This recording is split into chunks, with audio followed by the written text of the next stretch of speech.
بهت پیله کردم نمیمونی پیشم، نمیمیرم اینجا نه پروانه میشم. از عشق زیادی تو رو خسته کردم، تو دورم زدی خواستی دورت نگردم.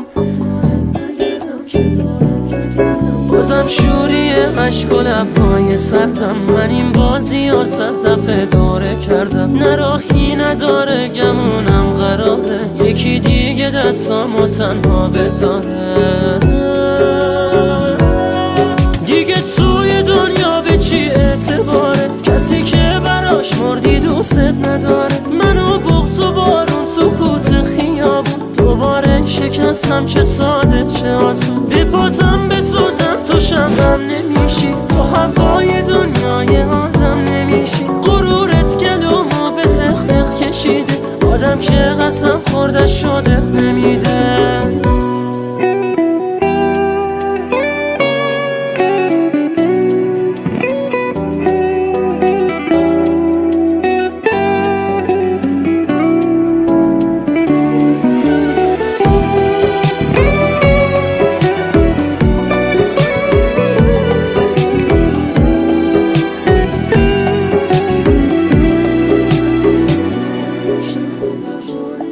من و توی عمر دوتا خط صافیم شده، عادت ما که رویا ببافیم.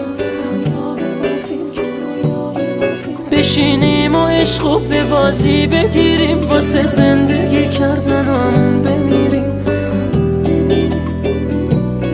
چه سخته تو تنهایی شرمنده میشیم، ما قهرمانیم و بازنده میشیم. مثل عصر پاییزی رنگ و رومون، واسه خیلی ها خاطر از آرزومون.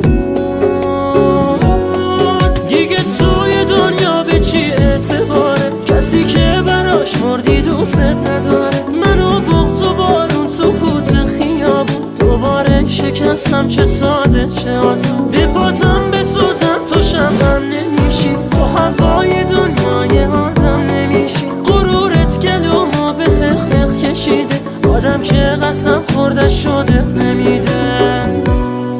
مثل عصر پاییزی، مثل عصر پاییزی، مثل عصر پاییزی.